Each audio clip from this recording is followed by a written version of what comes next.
coup, j'ai quelques questions à te poser. D'abord, peut-être te présenter, qu'est-ce que tu fais dans la vie, quel âge, voilà, la profession, depuis quand t'as fait que tu commences le trading, etc., etc. D'accord. Alors, donc, je m'appelle Didier Boni, donc j'ai 38 ans. Je suis actuellement conseiller en assurance.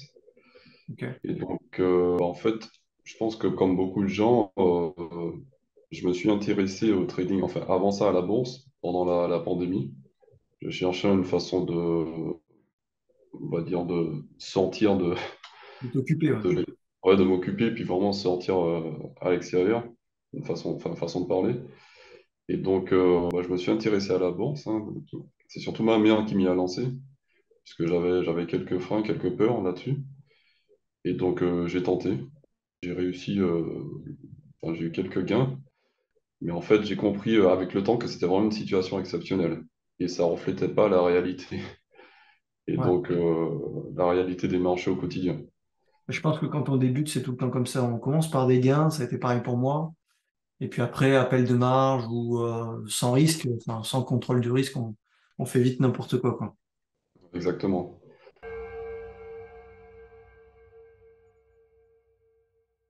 En fait, ce qu'il faut savoir aussi, c'est que j'ai grandi avec une peur, parce que je me suis toujours, enfin, depuis tout jeune, je me suis vraiment intéressé aux investissements, depuis le collège, en fait. Et j'ai grandi avec cette peur, la peur de la bourse, en fait. Mon environnement personnel, enfin, mon entourage familial, ils m'ont inséré, en fait, une sorte de peur de la bourse c'est dangereux, enfin, voilà, j'ai eu cette idée-là pendant longtemps. C'est plutôt commun, Et, enfin, c'est assez répandu comme peur chez les Français. On n'est pas très ouvert au monde de l'investissement, surtout sur les marchés financiers, parce que quand il y a une crise et qu'il y a peut-être, je sais pas moi, un coût de la vie qui augmente, enfin, que ça devienne difficile pour la population, on met ça sur le dos des banques, de l'investissement, du trading, comme quoi les personnes joueraient avec notre argent et feraient n'importe quoi.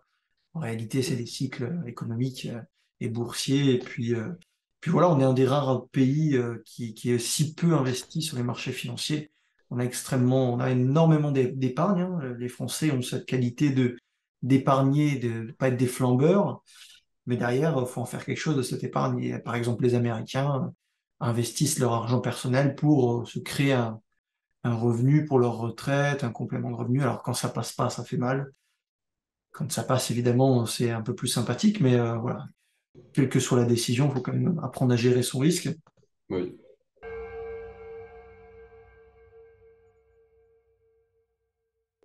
Et c'est souvent ça qui pose des problèmes et qui crée cette fausse idée de la bourse. Bon, cette peur de la bourse, c'est simplement parce qu'on ne gère pas le risque, hein. On gère le risque quand on conduit, on gère le risque partout, sauf finalement quand on s'intéresse au marché financier.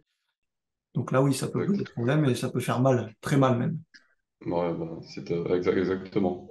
Et ça a vraiment été mon plus grand regret, enfin, maintenant que je m'y intéresse. C'est vraiment mon grand regret d'avoir grandi avec cette peur-là. Effectivement, tu as dit quelque chose qui est intéressant, on gère le risque. En fait, c'est quelque chose qu'on maîtrise. Enfin, c'est un grand mot dire maîtrise, mais la gestion du risque, on la retrouve dans pas mal d'activités du quotidien, conduire, faire à manger, enfin, vraiment beaucoup, beaucoup de choses. Et Hmm. pourquoi là, en fait, ça se fait pas, en fait, alors que la gestion du risque existe aussi, investissement financier. Mais pourtant, bah non, en fait. Ben, On se dit que non, c'est pas possible. mais par exemple, la conduite, c'est la peur de mourir, la peur de se faire mal. Donc, Voilà.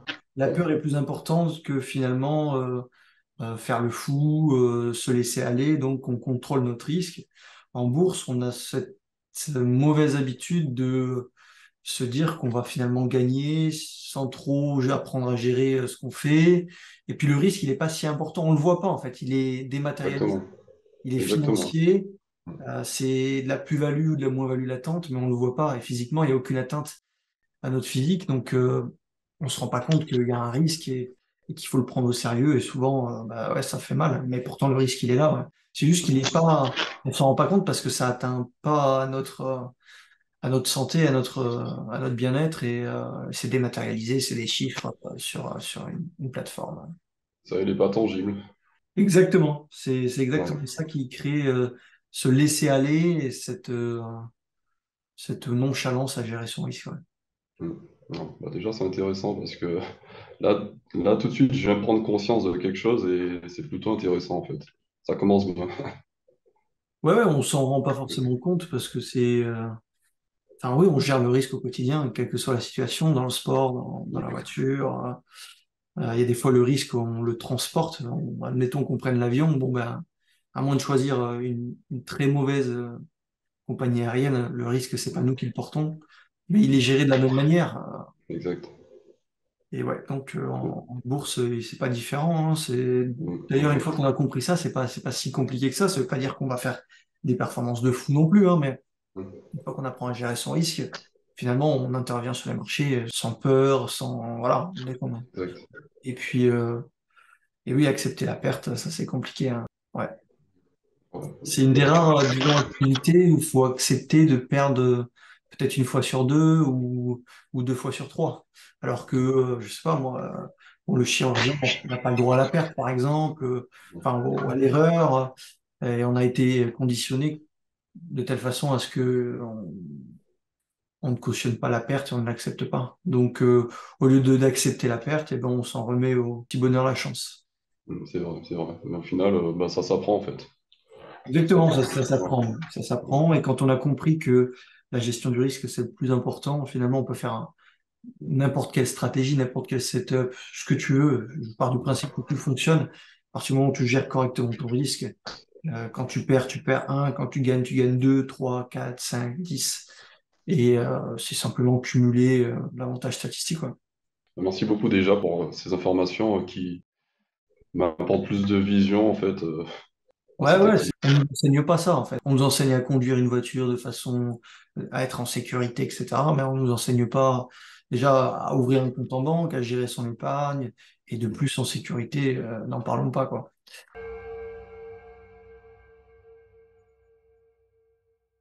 Et puis après, il y a les émotions de l'être humain qui ne changeront pas. On a tendance tous à réfléchir de la même façon, même avec des règles, etc., qui arrivent à nous cloisonner et à respecter notre plan. Tu as toujours des émotions qui viennent comme ça et qui veulent être assouvies. Et ces émotions-là, bah, c'est gagner vite de l'argent, faire des grosses performances sans travailler. Et donc, une fois que tu as saisi ces émotions-là, tu as la réponse marketing qui est jamais bien loin. Dans le sens où tu comprends que les personnes veulent tout de suite. On est dans une société vraiment de l'immédiat, quoi.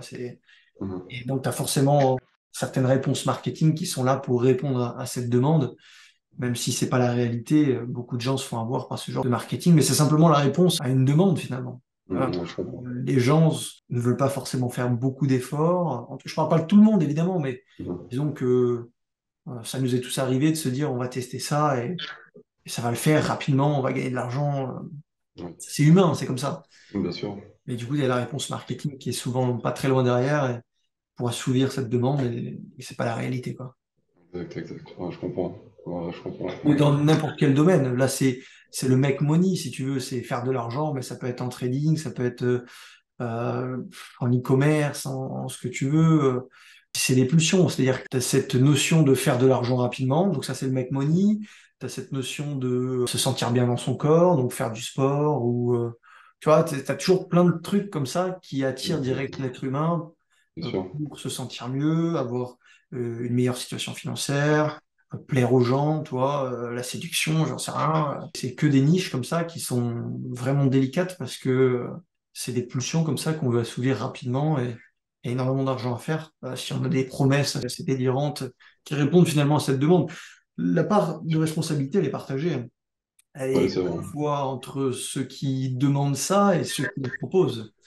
C'est vrai. On C'est vrai. tombe souvent sur ceux, par exemple sur TikTok, ils font un peu n'importe quoi, qui proposent des promesses assez délirantes, mais à la fois, il faut aussi prendre en compte qu'il y a des gens qui vont vers ces promesses-là parce qu'ils ont ces biais-là et qu'ils ont cette demande en eux d'aller vite, de faire des gains, etc. Donc la responsabilité, elle est partagée, quoi. Ouais, c'est vrai. Je capte les informations que tu me donnes et j'ai entendu un mot là qui a fait écho. Tu penses que justement le fait d'aller vite, de vouloir vite les choses, c'est un biais psychologique qui peut justement nous influer Ouais, ouais, ouais, complètement, oui, oui. dans ce qu'on s'est entraîné? On voudrait tous aller vite, on voudrait tous gagner tout le temps. On voudrait tous, même moi le premier, hein, je voudrais avoir 100% de taux de réussite. Mais la réalité, elle est autre. Il y a ce que tu veux et finalement ce qui est possible de faire, la réalité. Alors, Mhm. tout dépend du parcours de chacun, de l'expérience de chacun. On est tous à un degré différent. Plus on a d'expérience et de maîtrise, forcément, plus on peut aller vers des choses intéressantes. Mais c'est pour ça que quand on débute, on peut pas se dire, ben, je veux 80% de taux de réussite. T'as pas d'expérience, t'as pas de vécu, ouais, t'as pas d'expérience, tu connais pas, tu sais pas ce que tu fais, t'as pas de méthode, et tu veux 80%. Il faut remettre les choses dans son contexte. Même quelqu'un qui sait faire, qui sait trader, etc. Très rares sont les personnes qui ont des taux de réussite de 80% sur la durée. Le but, c'est de voir sur la durée, c'est pas de voir sur 2 trades, sur un mois, sur une semaine. Voilà. Donc, tu disais, oui, le biais d'ancrage, c'est de vouloir aller vite, tout de suite, gagner beaucoup. Tout le monde le veut, ça. Après, il faut se dire, Ouais, est-ce que c'est réalisable? Est-ce que c'est la meilleure façon pour y arriver? Parce que à vouloir tout de suite, on va se frustrer, on va. Et puis après, c'est l'émotion qui va prendre les décisions à sa place. C'est pour ça qu'il faut aussi une méthode. Est-ce que tu as une méthode de trading? Parce que sans méthode de trading, finalement, c'est les émotions qui vont prendre le dessus. Ça, exact. c'est clair et net. La méthode, c'est quoi? C'est un ensemble de règles qui permet simplement de se dire, là, je peux rentrer parce qu'il y a ça, ça, ça, ça. Là, je peux pas rentrer parce qu'il y a ça, ça, ça, ça. Comment je maîtrise ma perte? Comment je maîtrise mon gain, etc. Et finalement, quand tu as tout qui est cloisonné, il y a toujours un petit peu cette tentation de l'émotion. C'est humain, hein, c'est normal. Mais quand tout est cloisonné comme ça peut arriver, mais rare est la réponse émotionnelle. Parce que du coup, tu as des règles à suivre. Encore faut-il les suivre, c'est toujours pareil. Mais voilà. Donc, moi, je pars du principe, à partir du moment où tu as une bonne méthode, normalement, la réponse émotionnelle, elle est quasi nulle. Elle peut présente un petit peu, mais, euh, mais normalement, elle est nulle, quoi. Ouais. Ok, je comprends.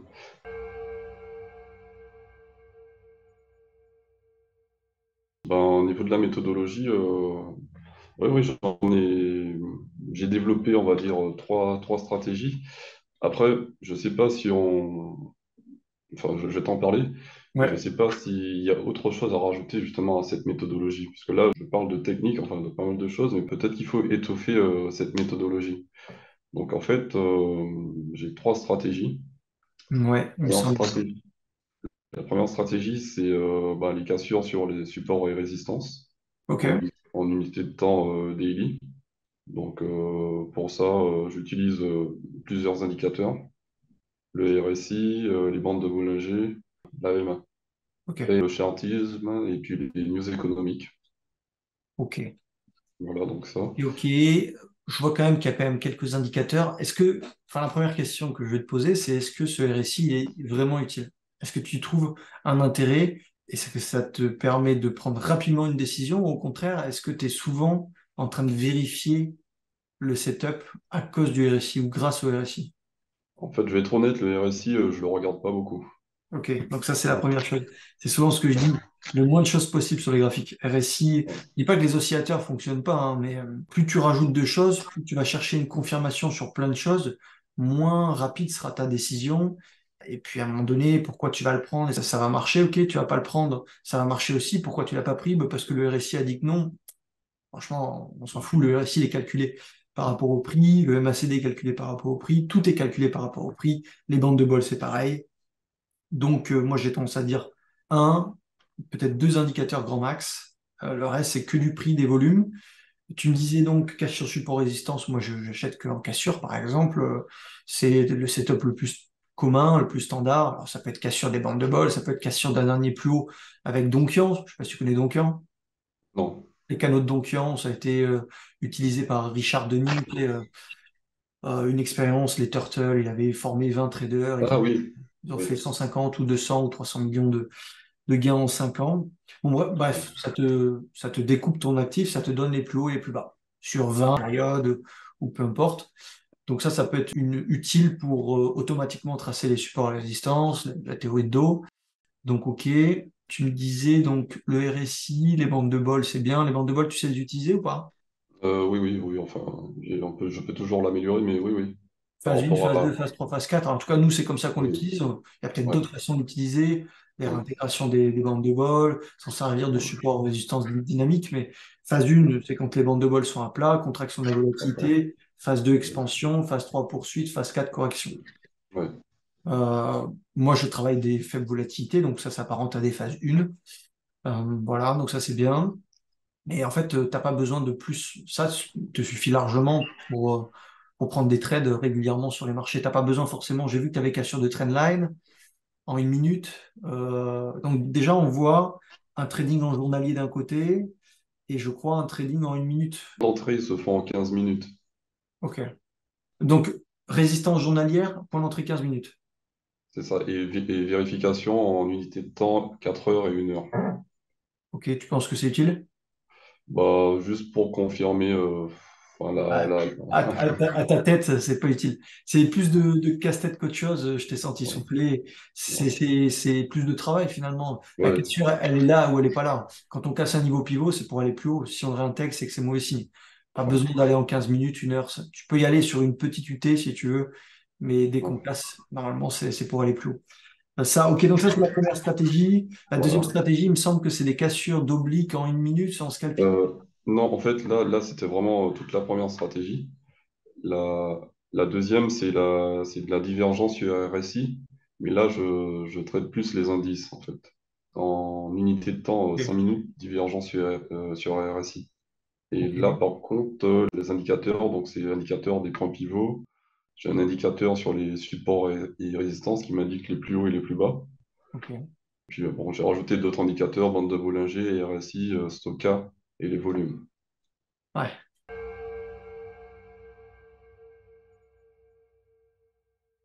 Qu'est-ce que t'en penses? Ça marche pas? C'est quoi le résultat? Parce que finalement, en trading, tout fonctionne. Il y en a qui peuvent gagner avec des divergences. Le seul truc, c'est que déjà, tu as trois stratégies. Pour moi, il faut en garder qu'une. Soit tu fais du swing, soit tu fais de l'intraday, mais tu fais pas les deux. On peut pas tout faire. Donc, D'accord. voilà. Est-ce que tu trades avec régulièrement? Est-ce que tu as des résultats ou pas sur ce scalping, enfin cet intraday sur indice? Ben, sur les divergences, oui, c'est quand même, enfin, je trouve que c'est quand même plutôt efficace. Après, j'avoue que j'utilise pas tous les indicateurs. Vraiment, l'élément déclencheur, c'est les points pivots. Enfin, dès que je vois que j'arrive à un point pivot et dès que j'ai une divergence sur RSI, vraiment, c'est deux éléments assez forts qui me lancent en fait. Ok, donc résistance, t'attends une faiblesse du prix, tu rentres. Ok, ça se tient, mais bon, ça veut dire que tu t'es toujours en contre-tendance, quoi. Oui,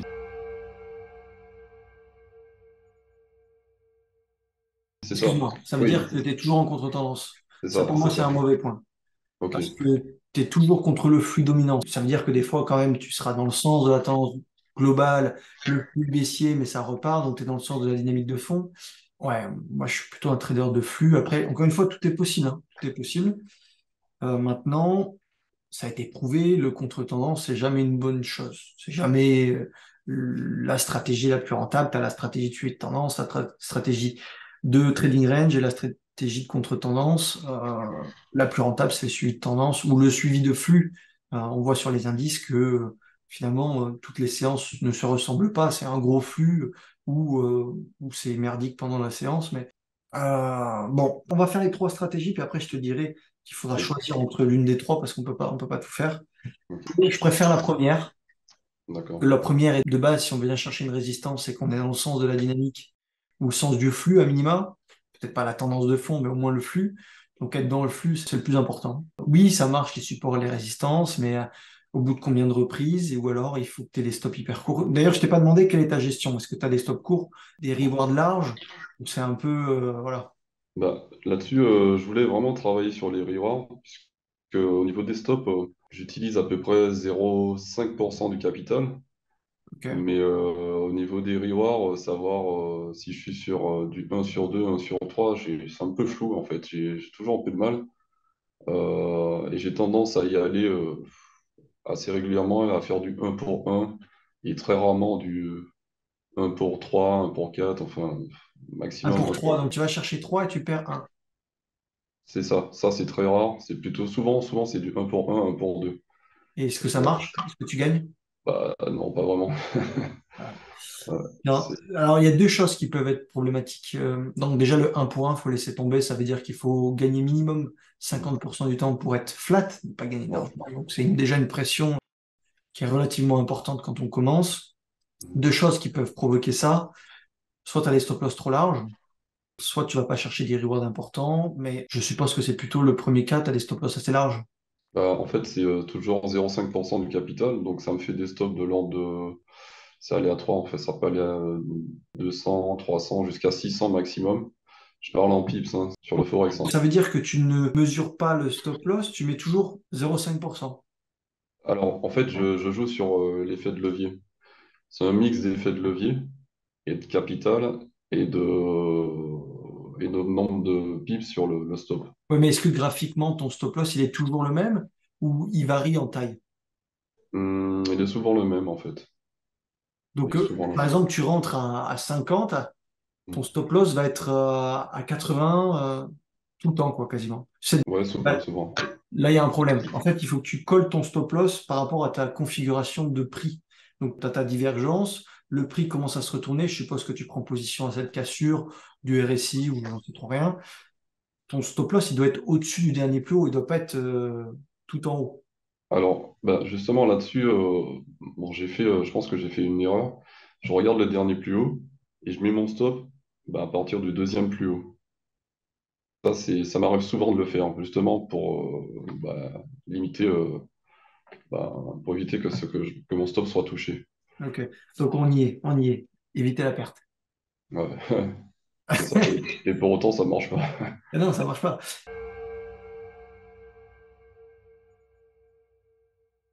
Éviter la perte. Ah, et ça, je te garantis que c'est tout le monde, hein. Moi, le premier, quand j'ai commencé, c'est toujours un peu ancré en nous, mais c'est soit tu acceptes la perte, soit tu fais autre chose. En trading, c'est la seule solution d'accepter de perdre. Moi, je préfère que tu perdes, je sais pas moi, deux trades sur trois, mais si tu perds deux trades sur trois avec des stop loss courts et des rewards, parce que là, tu me dis que tu as un stop loss qui est quand même relativement large pour pas te faire stopper. Ce qui fait que pour aller chercher des risk-reward, derrière, il faut que tu démultiplies la performance de ton stop. Donc, admettons, tu as ça de stop, tu dois aller chercher trois fois ça pour faire ton risk-reward. Alors, si tu as un stop loss tout petit, oui, tu as un taux de réussite qui est moins élevé. Mais direct, bam, le prix tombe, tu fais 2, 3, 5, 10 fois ton risque. C'est vrai. La seule question qu'il faut se poser, c'est est-ce que tu es prêt à accepter la perte? Je te garantis, hein, la clé, elle est là, elle n'est pas ailleurs. C'est pour ça, moi, je suis pas très fan des divergences, tout ça, mais encore une fois, tout est possible en trading. Je respecte toutes les méthodologies de trading. La seule condition pour gagner, c'est un stop loss hyper court et un reward important. D'accord. Bah, tu le vois toi-même, tu recules ton Ouais. stop loss, tu le mets assez large pour pas te le faire taper. Je te garantis que j'avais la même vision, la même façon de penser. C'est normal quand on arrive en trading, on est tous pareils. Il faut arriver à s'en défaire. Et là, il y a la différence entre ceux qui font des gains. On va commencer par ceux qui font des gains ou qui vivotent pour après aller gagner, etc. Mais dans un premier temps, vivoter, gagner un petit peu, et ceux qui perdent. Elle est là la différence.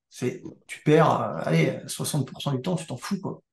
Si tu sais Ok. que tu as un stop loss de 3 points, que tu vas chercher, parce que qu'est-ce qui est plus facile de faire? D'avoir un stop loss de 10 points et d'aller chercher 40 points, ou d'avoir un stop loss de 30 points et d'aller chercher 120 points.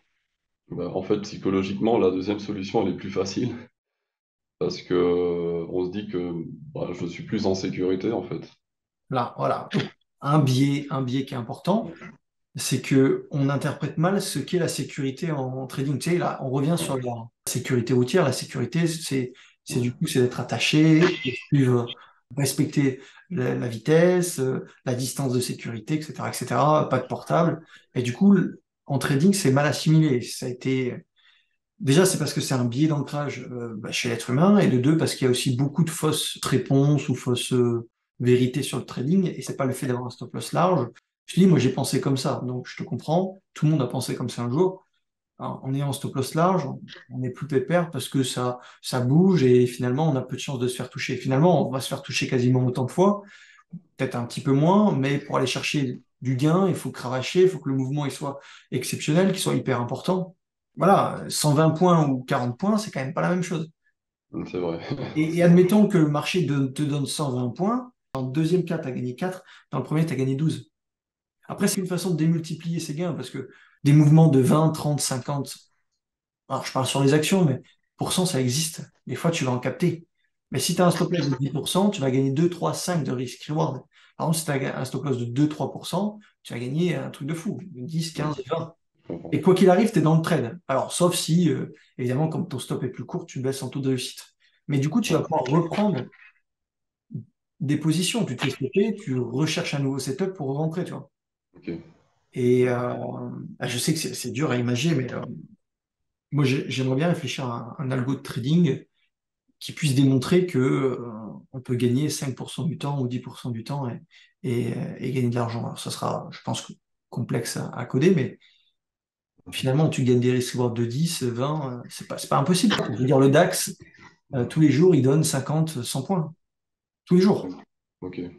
Non, mais je sais pas, quand tu le regardes, le DAX, il y a toujours un mouvement tous les jours de 50 ou 100 points dans une direction. Alors, il peut merdouiller au début, merdouiller à la Ouais. fin, merdouiller Ouais. au milieu. Il y a toujours un mouvement de 50, 100 points. Ok. Et ce mouvement, si tu le captes avec un stop loss relativement court, tu fais des recettes assez importants. C'est vrai.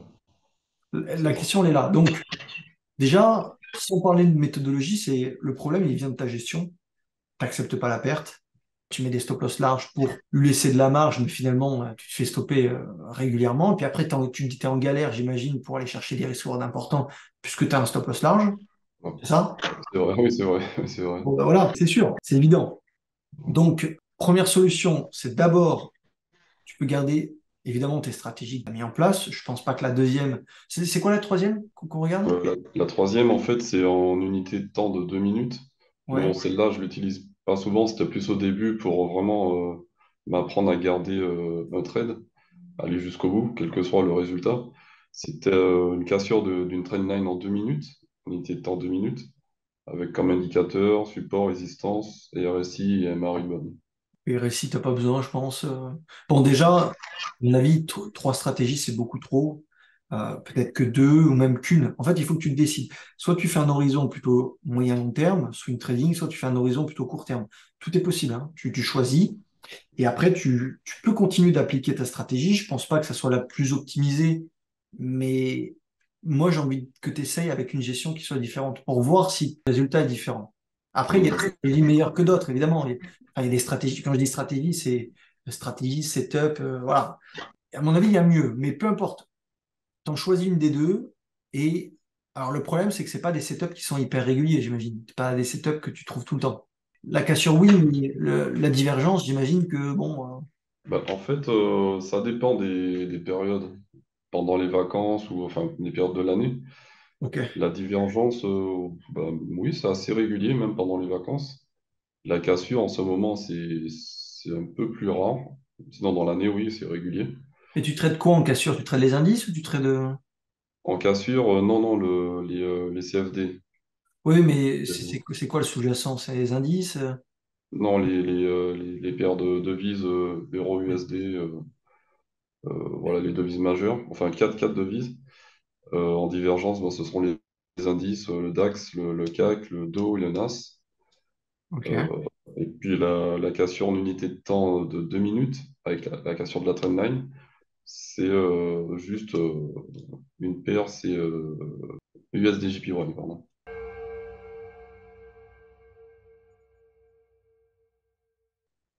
Alors, je vais te montrer mon graphe. On va se mettre sur l'euro-dollar. Tu vas m'expliquer rapidement ce que tu fais. Donc, Je définis le stop en 15 minutes. admettons que tu rentres ici, là, le dernier plus haut. Tu rentres là. Ok. À la cassure, c'est ça? Alors je vais rentrer, je vais attendre un peu parce qu'en fait, il y a un pullback juste après. Donc Là? je vais rentrer après. Attends, je regarde, tac, tac, tac. Après, en fait, après le pullback, le deuxième pullback, voilà. Donc, je vais rentrer sur la bougie ascendante qui est avec la mèche un peu plus haute. Ok. Ton stop loss, tu le mettrais où? Donc, le stop loss, ben, je vais le mettre. Attends, il faut que je casse l'écran pour voir. Sur le. Voilà, juste en dessous de cette bougie. Voilà, en dessous de cette bougie, voilà, là. Ok. Ah, déjà, c'est plus sensé. Ok. On va voir en journalier ce que ça donne. Ok. Bon, bah là, t'avais ton risk reward de 3 là. Ok. 70. Oui, largement. Ok, là, ça me va. Ça me va. Tu pourrais même Ok. faire plus court, mais ça me va. Après, la possibilité, c'est tu prends en journalier. Déjà, attends pas les pullbacks. Parce que les pullbacks, s'il n'a pas lieu, tu fais comment? Tu as raté ton opportunité. C'est vrai, c'est vrai. Tu achètes à la cassure. La cassure, c'est censé monter si on casse. Donc, tu rentres là. Tu pourrais même mettre ton stop loss ici. OK? Tu te fais sortir, tu re-rentres. Tu remets ton stop loss là. Tu as perdu un. Donc, admettons, on va faire des maths un petit peu, pas compliqué, hein. Pas des maths compliqués, je te rassure. Ouais, Là, tu rentres là. Tu rentres là, tu as un stop de 71 pips. Au plus haut, tu vas gagner 261. Donc, à peine 3 fois et demi ton risque. T'es d'accord? ok, ok, Là, tu rentres ici, tu as un stop de 17 pips pour 261 pips. Donc, ça fait combien ça? Ça fait peut-être 15 fois ton risque. ok, Tu gagnes, tu perds une fois, tu gagnes 15. Et l'autre côté, tu gagnes 3,5. Tu vois la différence? ok, Tu as ok, perdu un ici parce que ça a avorté. ok. Tu re-rentres parce que c'est toujours ton niveau pivot. Ça fait un pullback, ça passe. Au plus haut, tu gagnes 15 fois ton risque. Je sais pas, on va faire une petite Bah, calculette. en fait, juste pendant, enfin, quand tu me dis ça, on m'avait appris, après je sais pas si c'est bon ou pas, on m'avait appris qu'une fois que je me fais sortir sur, bah, admettons, je définis le stop tel que tu me l'as montré, Ouais, bah, je ne rentre pas de nouveau. bah non. Je... Ça, ce n'est valable que si tu as des gros stops. Si tu as un gros stop et que tu te fais toucher ton gros stop, ça veut dire que le niveau il est invalidé, que le scénario il est invalidé. Les Ok, stops courts. Et toi, là est la différence entre. Vraiment, là est la différence. ok, Il y a une phrase qui m'a marqué une fois d'un trader américain qui disait, c'est pas tant combien de fois tu vas perdre, donc le nombre de fois, mais combien tu vas lui laisser à chaque fois. Ok, donc tu ouais, peux rentrer 10 fois, si tu lui laisses un et que tu lui prends 15 à chaque fois, ou 20, tu vois la différence? Donc tu peux lui laisser 5 fois une fois ton risque à l'actif, c'est pas tant combien de fois tu vas lui donner, combien tu vas lui prendre. Ok, donc tu lui ok, donnes un, et peut-être 10 fois, mais par contre tu vas lui prendre une fois ou deux fois, 10 ou 15. Là, il y a la différence. Donc lui, il fait allusion où, par exemple, tu peux avoir un stop sur un mouvement de 261 pips comme ça. Si tu as un stop aussi large de 70 pips, tu as un risque reward de 3,5, ok? Alors que tu pourrais même coller ton stop. Là, je l'ai mis à 1,0 à 17 points, mais tu pourrais même le coller, tu pourrais même le mettre ici, tu vois.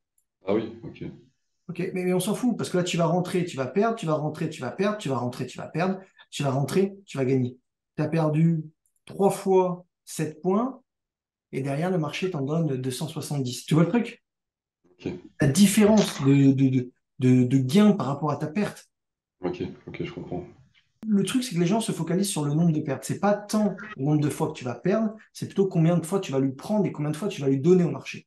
Quand Ok, tu vas te faire exécuter, c'est combien de fois le marché va te prendre. S'il te prend beaucoup avec tes stop loss larges, t'es mort. S'il te prend un tout petit peu et que tu rentres à chaque fois et qu'il va finir par te donner quelque chose, parce qu'il va finir par te donner quelque chose. Et avec un stop loss large, c'est pas possible. Avec un stop loss court, imagines 7 points. 7 points, tu prends 4 stops, tu rentres derrière un mouvement de 260 points divisé par 7, ça fait combien ça? Ça fait 37 risk reward. ok, ouais, ouais, c'est Imagine? énorme, c'est énorme. Mais sans vraiment avoir un stop loss. Alors là c'est 15 et là c'est 37. Tu vois, Ouais, direct, quand tu tires ton risque, tu minimises ton risque direct derrière, quand ça passe, évidemment, tu baisses en taux de réussite, mais ça augmente tellement drastiquement ton risk reward. Derrière, tu es gagnant. T'imagines, tu fais des risk rewards. Admettons, tu gagnes un risk reward de 10. Ah oui, si tu as un stop comme ça va être compliqué d'aller chercher sur Forex. OK? ouais, Mais si tu as un stop loss, admettons comme ça, c'est pas impossible. Si tu as un taux de réussite, si tu as un risk reward de 10, il te faut un taux de réussite de 9% pour ne pas perdre d'argent. Ça veut dire que 9 trades sur 100, tu dois gagner 10 fois ton risque. Alors, gagner 10 fois ton risque avec un stop loss là ou un stop loss comme on a vu ici, c'est impossible. ok, ok, Mais si tu gagnes 10 fois ton risque avec un stop loss comme ça, c'est largement possible, tu vois. Tu te prends 4 pertes, derrière, ça monte de 10 facile. Ici, tu es rendu à 10, ici, tu es rendu à 20, ici, tu es rendu à 37. c'est fou en Donc, fait, c'est fou parce qu'en regardant le graphique là tel qu'il est, il faut que vraiment que je l'intègre et que je l'accepte parce que même là, ça me semble vraiment en fait aberrant limite, parce que tu vois que en fait, c'est pas naturel de penser comme ça. c'est ça en fait. Mais tu vois, quand tu le vois sur ton graphique, ou quand tu y réfléchis 2 minutes, tu te poses, tu te dis, putain, avec un risk-reward de 10, je peux n'être gagnant que 9% du temps et je serai flat sur mon capital. Ouais. Imagine avec des risques de 20, de 30, alors c'est plus complexe à aller chercher, c'est simple, mais c'est possible. Tout dépend de ta taille de stop loss. Alors après, il y a ce que l'humain est prêt à accepter. Moi, Ouais. admettons, j'ai souvent des stops entre 2 et 3%, mais je serai rarement en bonne situation pour mettre des stop loss en dessous de 1%. Je parle pour les marchés actions. Et Ok. pourtant, en fait, plus tu tires le stop loss vers le haut, enfin, plus tu réduis ton stop loss et donc tu rapproches ton stop loss du point d'entrée, plus tu gagnes d'argent. Après, qu'est-ce que tu es capable de faire, toi? Je prends l'exemple d'une action. Il y a évidemment l'aspect, disons, mathématique, purement mathématique. Et pourtant, c'est des maths hyper simples, hein. Moi, je n'ai pas été un grand matheux, loin de là. Voyons voir celle-ci, en XPO. Donc, admettons ici, tu as une résistance, OK? Oui. Tu rentres sur cette mèche. Après, qu'est-ce qu'un stop loss court? Un stop loss large, pour moi, c'est ça. Après, tu peux avoir un stop loss plus court qui est comme ça, mais pour moi, c'est trop large. Un Ah, stop loss d'accord. court, c'est ça. Tu vois, c'est cette distance-là. Mais derrière, Ok. rien n'empêche, et plus sera rentable le trade si tu colles ton stop loss. Ah, c'est fou ça. Tu colles ton stop loss comme ça. Mais après, est-ce que tu es capable de le faire? Moi, je ne suis pas capable. Je suis capable de faire cette deuxième option, c'est-à-dire avoir un Ouais. stop loss relativement très court, mais qui laisse un petit peu d'espace. Parce que après, c'est toujours est-ce que tu es capable de le faire ou pas capable de le faire. Est-ce que tu le supportes, tu le supportes pas. En théorie, plus tu as un stop loss court, plus tu vas gagner. Mais est-ce que tu es capable de le faire? C'est ça le truc. Donc, Bah, tu rentres ici, tu te fais exécuter soit sur ce stop-là, soit sur ce stop-là. On est d'accord? ouais, oui, exact. Enfin, ce stop loss-là, tu ne le savais pas d'avance, parce que là, je l'ai mis sur la mèche, mais admettons qu'il ait été comme ça, ou comme ça, tu te fais Ouais. exécuter. OK? Oui, Lui, tu te oui. fais exécuter, lui, tu ne te fais pas exécuter, lui, tu ne te fais pas exécuter, lui, tu te fais exécuter, lui, tu te fais exécuter. Ouais. Derrière, donc tu prends ta perte, tu perds un. Là, tu re-rentres, tu te fais exécuter avec ce stop assez court, parce que tu vois la mèche et ça redescend. Oui. Avec celui-là, tu ne te fais pas exécuter. Celui-là, du coup, le trade passe, tu rentres sur ce niveau-là, tu as un stop loss de 3%, le marché monte plus 9, et admettons que tu le tiennes, tu es à plus 33, donc tu as un risque de 10. Mais la chose la plus rentable, c'est ce genre de stop loss hyper court comme ça, collé. Tu vas prendre des stops à tir larigot, hein. C'est-à-dire que tu vas prendre des Ah, stops ça, c'est tout le temps. Mais quand c'est ça va vrai. passer, c'est un moment où ça va finir par passer. Et après, bon, il faut contrôler les volumes. Il y a des petites astuces pour augmenter un petit peu le taux de réussite, mais il ne sera pas bien élevé. D'accord. Mais derrière, regarde, si, admettons, parce que là, il passe pas. Il passe pas, mais s'il passait, tu as un stop à 0,69, Ouais. rendu ici, tu es déjà à 10 ou 13 de risque reward. Ah ouais. Tu vois? C'est Imagine là. Imagine là. Risque reward de 40, 50, 60. En fait, ouais. tout elle est là. Imagine, tu prends un trade.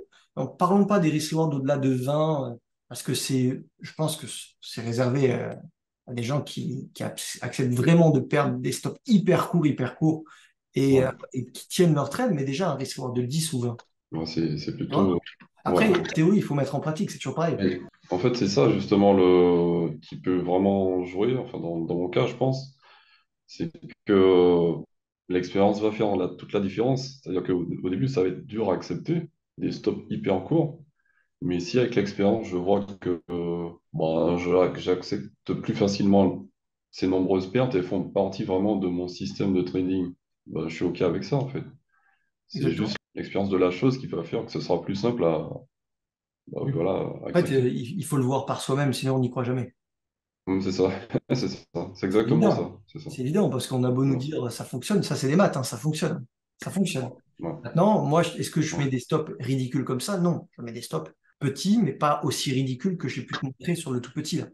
Parce que c'est est-ce que tu acceptes de le faire, etc. C'est toujours pareil. Donc, admettons, prenons un exemple. Ici, tu as ta résistance. Tu rentres, tu te fais dégager sur un stop qui est tout petit. Admettons comme ça.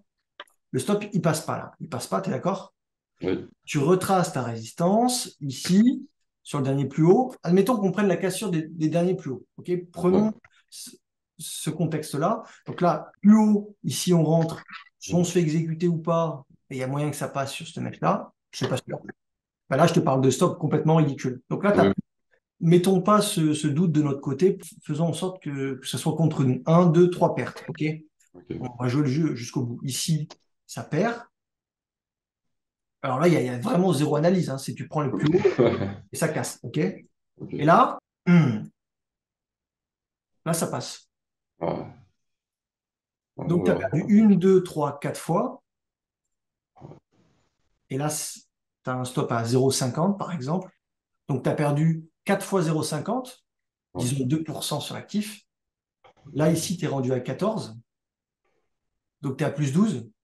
Bon, admettons ici, en 3 jours, en 7 jours, tu es à plus 10,5, donc tu es à plus 8,5, je dis pas de bêtises.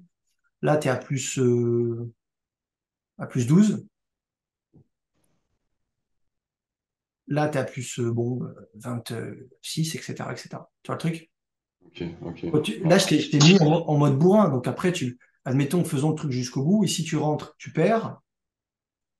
Après, c'est comment tu vas gérer tes profits aussi. Oui, exact. Là, tu rentres, et tu as de la chance, ça passe.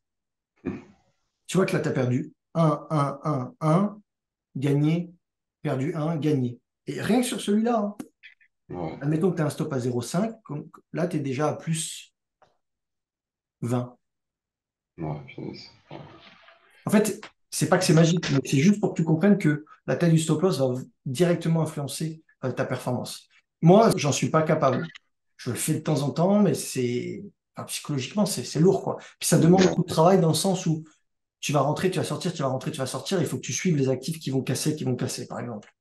oui, oui, oui, Demande exact. de feuilleter sa liste, de prendre sa perte, de trouver de nouvelles opportunités, etc. Mais, et de la point de vue mathématique, tu vois que là, tu as gagné, tu as perdu 4 et un 5, et là, tu gagnes 20, 20 peut-être, ou 30, 30, tu vois. Ouais, Tu vois la différence? exact. Elle est juste Ouais, c'est vrai. énorme. Ouais, putain, mais c'est intéressant en fait, hein. C'est intéressant. Enfin, pour l'instant, j'ai encore du mal à l'intégrer et l'accepter, mais ça va venir. Ça va venir. C'est Là, j'ai poussé le truc au c'est max pour que tu comprennes que d'un point de vue mathématique, c'est vraiment ce qu'il faut faire. Après, encore une fois, tu peux reculer un peu les stop loss. On n'a pas tous le même degré d'accepter ce genre de stop loss de brut, quoi, tu vois. ouais, ouais, J'ai vraiment mis un stop loss de brutasse, tu vois. Et là, tu élargis un peu ton stop loss, donc tu diminues tes risques reward. Mais par exemple, si tu augmentes celui-là, il passe, par exemple. Celui-là, il passe pas, celui-là, il passe. Celui-là, il passe par là où il finit flat, et ainsi de suite. Euh, bon, là, on est sur un kiff directionnel. Après, je sais pas, on peut se mettre sur n'importe quel actif. Ça marche pas tout le temps, mais quoi qu'il arrive, avec des risques reward de 10, 20, ne serait-ce que 5, tu vois, moi sur action, je vise le risk reward entre 3 et 6 ah, sur d'accord. les actions européennes. Allez, Ok. 3, 4. Si je veux directement augmenter mes risk reward, il faut que je raccourcisse mes stop loss. Mais à la limite, enfin, je peux pas trop dans le sens où, tu sais, je sais pas si tu as vu sur YouTube, je fais une analyse hebdomadaire, le plan d'action hebdo. Et j'ai une certaine responsabilité envers les clients. Je peux pas leur donner des plans à 80% de taux d'échec. Pourtant, ça serait plus rentable, hein. Ça serait le plus rentable, hein. Ça, c'est clair et net, hein. Ça serait le plus rentable. Mais est-ce que les gens sont prêts à l'accepter? Donc, je mets des Accepté, stop c'est loss ça. relativement courts qui puissent permettre d'aller chercher des risk rewards. Mais derrière, l'idéal, ça serait d'avoir des stop loss. Par exemple, mon meilleur trade de l'année, c'est Adosia, enfin un des meilleurs. Tu vois, là, j'ai mis un stop loss relativement court, hein. Donc, le actif, il fait 150% derrière. Alors, moi, j'en capte que 60 parce que mon trading stop se fait toucher. Ok, ok. Donc, mon stop est à plus 9,52. C'est ridicule par rapport à la volatilité de l'actif. Mais admettons que je le mette à moins 2, moins 0,1. Derrière, tu as plus 50, 156. Donc, en l'espace Ouais. de. Tu vois, moi, je suis sorti là à plus 6 de risk reward. Mhm. Ok. Si j'avais un stop à 2%, j'aurais fait un risk reward de 30. C'est ça, exact, ouais. Ouais. Tu vois, moi, je le dis, mais je le fais pas. C'est juste pour pousser la chose à l'extrême, pour que tu comprennes que c'est hyper important de réfléchir comme ça. Et c'est pas tant le nombre de fois que tu vas perdre, mais combien de fois tu vas lui prendre et combien de fois elle va te prendre le marché. Tu vois. Ok, ok, ok, je Attends, comprends. ça sert à rien de se focaliser sur le taux de réussite. C'est le ratio le moins important. Le plus Ok, important, c'est de savoir combien tu le donnes au marché et combien il te donne. ok. Tu vois. S'il te prend 0,5 et que tu lui donnes, et qu'il te donne 10, c'est tes potes. Tu peux avoir un taux de réussite de merde, on s'en fout, quoi. C'est vrai, c'est vrai, c'est Voilà. vrai. Donc ça, peu Ouais. importe la stratégie. Alors évidemment, sur pullback, ça marche aussi. C'est un peu plus délicat parce que t'es pas trop dans le flux. Donc c'est pour ça que les C'est cassures, c'est ça. bien. Parce que tu peux avoir un taux de réussite pourri et très bien gagner. Ça dépend de ton stop, en fait. Ça dépend Ok, aussi de ta gestion de tes gains, évidemment. Il y a ok, plein de choses, mais... ok, je comprends. Donc voilà, je sais pas si tu veux qu'on parle d'autre chose. Je sais pas si c'est Euh, clair, ce genre de... ouais, ouais, bah, en fait, il faut vraiment que je l'intègre, puisqu'il y a toujours ce mot-là qui tourne dans ma tête et qu'il faut vraiment que j'élimine à fond, le mot contre-intuitif. Mais Ça, personne ne le fait. Pourquoi il y a 89% de taux d'échec en trading selon l'AMF, donc l'autorité des marchés financiers? C'est parce qu'il n'y a pas de gestion du risque, les pertes sont trop importantes, et personne ne fait ce qu'on vient de discuter là. À part les personnes que je sais qui tradent, des traders que je connais, etc., font ça et gagnent parce qu'ils ont ce genre de gestion. Personne n'est capable de le faire. Et donc, si personne n'est capable de le faire, c'est qu'il y a quelque chose à aller chercher là-bas. c'est vrai, Après, c'est entre vrai. le faire et le dire, c'est deux choses différentes aussi, hein, mais bon. Bah, c'est ça qui, quand même, c'est pour ça que là, enfin, je fais le point sur le parallèle sur la psychologie, parce que là, en fait, c'est vrai que sur cet exemple, assez simple, hein, la psychologie prend une place énorme, en fait. Oui, oui. C'est-à-dire on pourrait en parler des heures et des heures, mais au moment de passer à l'action, bah, c'est tout le contraire, en fait, qui se passe. Parce que C'est, admettons, tu gagnes un risk-reward de, allez, même pas 10, même pas 20, parce que c'est vraiment poussé à l'extrême. Admettons un risk-reward de 5. Un risk-reward de 5, je crois que il faut 18% du temps pour être flat. Est-ce que c'est ok, pas un confort pour toi, en tant qu'investisseur ou trader, de te dire, je n'ai qu'à réussir que 18 trades et je ne perds pas d'argent. Le reste, c'est que du gain. Un risk-reward de 5, c'est pas ouais, compliqué, hein. ouais, non, c'est sûr. Alors, sur le marché européen, c'est un marché qui est un peu plus pépère et tout, donc il faudrait, en théorie, avoir des stops hyper courts pour faire des grosses performances. Plus court que ça, c'est déjà relativement court, mais il faudrait des stop loss plus courts. Mais est-ce que c'est pas un confort de se dire qu'on doit réussir que 18 trades? 18 trades avec un risk reward de 5. Ouais, ouais, c'est à tenter, c'est à voir. Et Mais, mais juste une chose, pendant que j'y pense, c'est toujours être dans le sens de la tendance, hein, par rapport à ce type de bah, stratégie. c'est applicable à n'importe que tu fasses du contre-tendance. Ouais, non, je veux dire, si on est dans un range, Ah bah non, non, il faut qu'il y ait du flux. Il faut que tu sois sur ouais, un actif qui ait de la patate. ok, Il faut qu'on ok, sorte de ce range. Quand tu vas jouer les sorties de range, les sorties de niveau, les cassures de résistance, les sorties de range, en fait. Tu as une tendance, tu as un range, tu essaies d'en sortir par le haut, tu as un stop loss court. ok. Si ça passe, des fois ça va passer les premiers coups, des fois tu vas devoir t'y reprendre à 2, 3, 4 fois. Mais si ton stop il est court, parce qu'à un moment donné, si le niveau pivot il est réintégré, pourquoi lui laisser 15% ou 10% de marge, tu vois, de manœuvre? Ouais, Autant le c'est vrai. stopper une fois qu'il réintègre. Alors c'est facile à dire, encore une fois, c'est facile à dire. Non, mais ça aussi, c'est un élément important, en fait. Ça me parle énormément. D'ailleurs, je pense que je vais le noter. Si le niveau pivot est intégré, pourquoi lui laisser, lui en donner plus, en fait? Ouais, mais c'est vrai. Ouais, Niveau c'est vrai. pivot, comme son nom l'indique, c'est un pivot. Si on casse, c'est pour aller au-dessus, c'est pas pour réintégrer. Tu lui laisses un petit peu de marge, tu sors s'il réintègre. S'il recasse ce nouveau pivot ou un autre nouveau pivot que tu estimes intéressant, tu le retraces, t'attends, ça casse, tu rentres. C'est vrai. Voilà, ça me parle, en fait. Alors, voilà. Après, c'est la théorie. Dans la pratique, c'est jamais aussi évident parce que est-ce que tu vas arriver à avoir un taux de réussite de 25%, de 30%? Mais si tu vas chercher des ressorts de fou, y a pas de problème. Donc moi, Ouais. c'est vraiment, c'est vraiment la seule solution en fait. Peu importe. Et encore une fois, tous les gens entre guillemets se battent pour qui c'est qui a la meilleure méthode, qui c'est qui a le meilleur setup et tout. En fait, non, c'est pas ça. On peut être tous différents, on est tous différents, on a tous des, des biais différents. On est tous, c'est subjectif le trading. Il n'y a pas de vérité. La seule vérité, Mm. c'est gérer son risque. Que tu prennes Ok. une cassure, un pullback, une divergence que tu veux, un croisement de moyenne mobile, la gestion du risque sera déterminante. C'est le facteur clé, quoi. C'est le facteur le plus important. Ok. Bon, ouais, ok, ouais.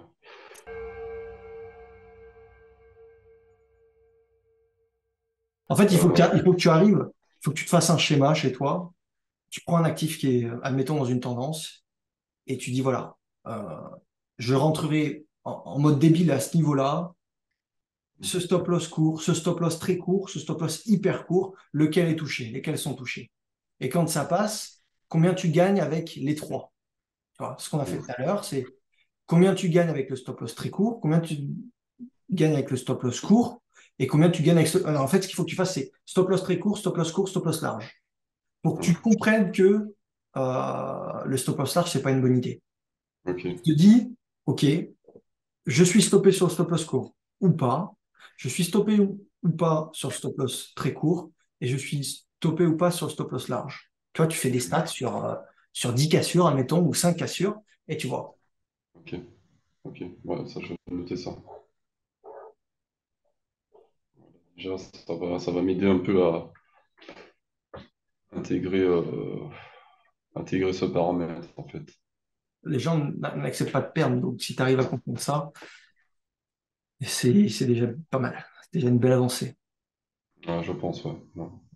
Tu vois, c'est une Ouais, autre vraiment. façon de voir le trading. C'est ça, il n'y a pas grand monde qui en parle. Il y en a certains qui l'ont compris et qui tradent de leur côté. Mais c'est pas tant la guerre de la stratégie la meilleure, le ci, l'indicateur, non. Tout est dans la gestion, en fait. Ouais, exact. C'est pas vendeur, hein, mais c'est comme ça. Ouais, c'est vrai. Mais vraiment, il y a un truc que tu as dit là sur par rapport à la cassure d'un point pivot, une réintégration sur ce même point pivot. Et vraiment, j'ai cette image de donner au marché. En fait, ça n'a pas de sens que je donne beaucoup au marché s'il réintègre un point pivot. En fait, ça n'a pas de sens. Ah Si ouais. au départ, j'ai décidé de donner vraiment très peu au marché, même s'il réintègre un point pivot, il n'y a pas de raison que je lui en donne plus, en fait. C'est vrai que Non, là, maintenant, tu peux le laisser osciller, aller quelques tics, quelques points autour. Admettons que ouais, les algos viennent nous protéger, mais tu le laisses pas descendre et intégrer en espérant que ça reparte. Et c'est ça. même, admettons que tu fasses du contre-tendance. Tu joues les réintégrations de niveau. Tu vois, Ouais, admettons, ici, tu as une résistance qui est marquée, on la casse. Là, il y a des traders qui l'ont pris, cette cassure. Avec un stop loss large ici, 8%, tu as gagné que à peine 3 fois ton risque. Avec un stop loss hyper court, tu peux gagner 20 fois ton risque, au ok, max. ok. Et bon, admettons, c'est hypothétique ça encore. Mais là, on réintègre ce niveau de 13,42 ici. Oui, Toi, trader de contre-tendance, tu mets ton stop loss à plus 1 ou plus 1,5 ou peu importe. Derrière, tu es à moins 20, toi. Donc tu gagnes, tu peux faire du contre-tendance pareil. Puisque ton niveau qui déclenche ton contre-tendance, ton niveau qui déclenche ta réintégration, c'est le niveau des 13,42. Pourquoi lui laisser beaucoup d'espace au-dessus? c'est vrai. Mais là-dessus, justement, je rebondis sur cette notion de contre-tendance, parce que là, on rentre dans une autre stratégie. Ouais. On n'est plus dans le suivi de tendance. Donc, après, est-ce qu'il faut adapter une technique, développer toute une technique sur de la contre-tendance? Non, non, mais Si, c'est la même chose, mais t'emmerdes pas avec le contre-tendance. Fais du suivi de tendance, c'est déjà bien. ok, Il y a déjà largement à faire. Si tu d'accord, arrives à appliquer ce concept en suivi de tendance, c'est gagné. Mais ok. encore une fois, hein, il y a stop loss très court qu'on voudrait mettre, et puis après, il y a stop loss court. Tu vois, moi, je mets des stop loss courts, relativement courts, Mhm. mais pas non plus extrêmement courts, parce que de un, j'ai la responsabilité des clients, donc ça ferait baisser drastiquement le taux de réussite. Et de deux, moi personnellement, il faut aussi se dire que est-ce que j'ai envie de chercher des prises de position tout le temps, mais c'est ce qu'il faudrait faire. Ouais, ouais, Ok. En tout cas, c'est mieux j'ai pas de stop loss large. Voilà, c'est déjà ça qu'il faut se dire. C'est la priorité, c'est que tu règles ce problème-là. d'accord, Après, où est-ce qu'elle est ta jauge, toi personnellement? Est-ce que c'est court, moyen court, très court, extrêmement court? Bon, voilà, ça c'est. d'accord, je comprends. Ok, Mais tu peux appliquer ça sur n'importe quel actif, hein. Une cassure sur un 10. Enfin, voilà. d'accord, ok. Ouais, ok, ok. Je vais... En fait, c'est vachement rassurant le fait que tu me dises ça. En fait, ça me conforte vraiment dans une nouvelle dynamique. Après, peut-être que j'anticipe un peu trop la chose, mais quand je me retrouve seul face au graphique, c'est un peu plus délicat parce que là, il y a trois. Enfin, il y a quelqu'un qui m'accompagne. On n'est pas face à la réalité et je me sens rassuré. Mais j'anticipe une crainte face au marché. j'espère pouvoir y arriver. Et c'est là où j'appréhende en fait. Ben, ça passe par essayer de le visualiser, peut-être par des schémas, comme je t'ai dit tout à l'heure, faire des schémas. Tu vas voir ma vidéo YouTube sur la gestion du risque et tu screenshots le taux de réussite pour revenir à l'équilibre et le tableau du risk-reward. Ok, Et tu te l'imprimes éventuellement. ok, Et voilà. ok, Et ouais, je vais regarder faut ça. te l'imager. Faut te l'imager. Ok, ouais, je vais regarder ça. Le tableau, ouais, ça, par Ouais, contre, j'avais pas fait attention. dans la vidéo, c'est gestion du risque. Ok, Utiliser ses gains avec le stop loss. ok, je vais noter. C'est pour moi la vidéo la plus importante. Même si ça fait Ok. pas beaucoup de vues, c'est la plus importante. Bizarrement, c'est ça. Ce que je te disais, l'offre et la demande entre ce que les gens attendent et ce qu'ils veulent réellement et ce qu'il faut faire. C'est pas une critique, hein, parce que, comme je te disais, moi, j'ai un degré d'acceptation de la perte qui est peut-être Ouais, plus important que toi, mais je mets pas encore des stop loss à 0,5 ou 1%. Parce que ça demanderait d'être tout le temps derrière, etc., etc. Donc voilà. d'accord. Ouais, non. Mais cette image aussi de l'offre et de la demande aussi, c'est c'est vraiment assez marrant en fait. Puisque entre ce qu'on veut et ce qu'on nous offre, en fait, en fait, il y a deux mondes. Oui, entre ce qu'on fait, ce qu'on veut et ce on nous propose, oui, c'est des paliers, quoi. C'est même plus que des paliers. Ouais, franchement, c'est vraiment intéressant. Vraiment, bah là, j'ai appris vraiment beaucoup de choses. Hein. Vraiment, ça m'a. Mais moi, ce que je te propose, c'est que tu fasses ça pendant 2 mois et on se refera un bilan, éventuellement dans Ok, 2 mois. pas de souci. Il faut que tu aies pris au moins 50 trades dans 2 mois, quoi. Allez, 40 trades dans 2 mois pour que ça soit un minimum. De toute façon, si tu as les stop loss courts, tu vas prendre des pertes, donc tu seras vite éjecté de tes trades. Donc, Mm. tu auras de nouvelles possibilités de prendre des positions. On peut faire un bilan dans 2 mois et tu me diras si déjà c'est mieux en termes de résultats, si ça a bien changé.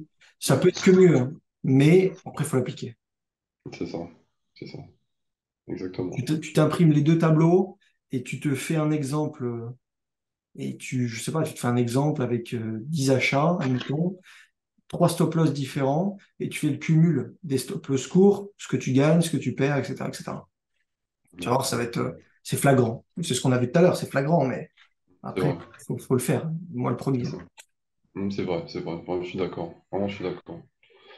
Ah ben, franchement, merci beaucoup. Hein. Ça m'a ouvert vraiment ma vision, en fait. Ma vision qui était limitée, enfin, par rapport au début.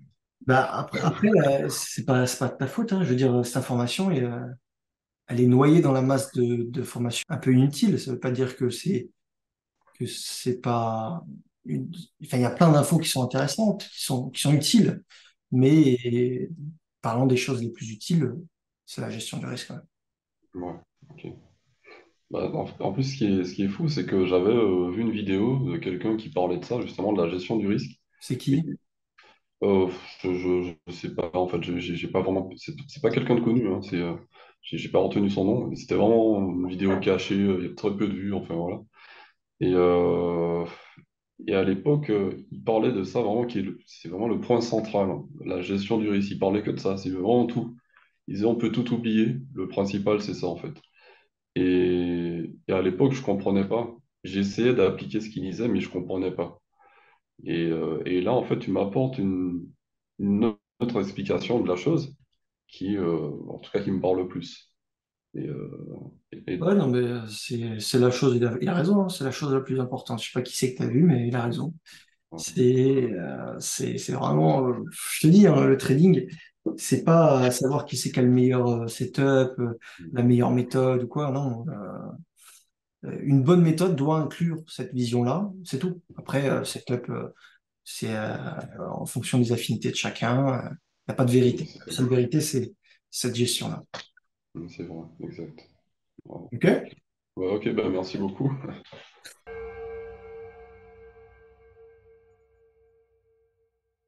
On fait un bilan dans 2 mois si tu veux. Oui, bien Tu sûr. verras entre-temps, tu m'envoies des petits emails pour me dire j'ai fait mes 10 premiers trades par exemple, c'est tel résultat. Et puis voilà. OK? Ok, ok, bah c'est parfait. Bah, merci beaucoup, hein, Thibaut. Avec plaisir, Didier, on se tient au jus. Salut Ok, Didier, merci. ok, bien, bien. Merci, Thibaut. À la Oui. prochaine. Yes, ciao, À ciao. plus. À plus.